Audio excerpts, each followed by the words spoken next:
When you get prescribed a drug because you have a particular problem, chronic disease, whatever it might be, you expect that that drug works for you.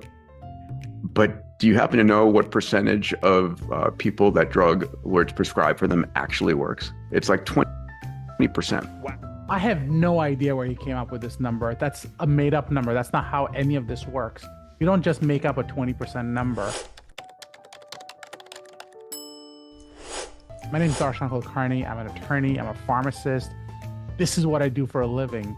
I'm not giving legal advice. However, I find this argument preposterous. Works 20%, could be 20%, depending on what you're looking at. They're not looking at, do you hit a 20% number? You're looking at safety and efficacy. For example, if I have a drug that sort of, let's say, cures cancer, I'll take 20%. That can be really great in pancreatic cancer. So they look at what's called relative risk. This is sort of made up. The fact of the matter is the FDA is making sure it's not harmful, right? That's the reason. The FDA is looking at whether or not it's harmful. That's looking at the safety requirement, but it's not looking at the efficacy requirement. Else we get out of a phase 1, phase 2 side of the equation. That's great. That's true.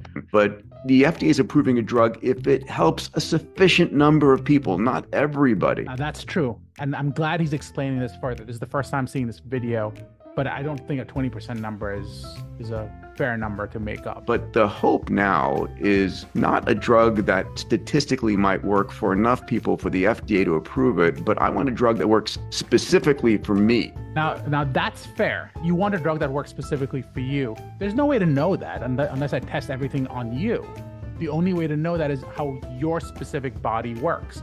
We are coming to a space now called personalized medicine. So if you have these genes, it's more likely that it will work for you based on your genetic makeup. Even then, though, you're still not going to know if it's going to work on you specifically. So you're never going to reach this, I know it's going to work on you.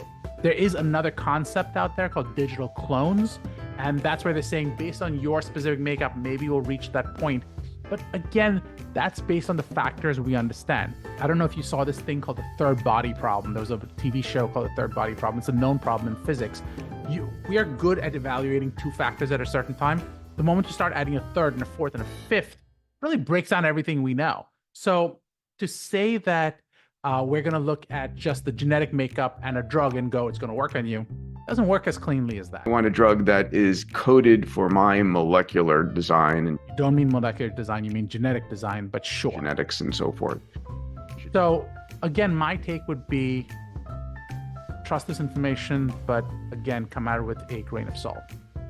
If you like this, don't forget to subscribe to our channel.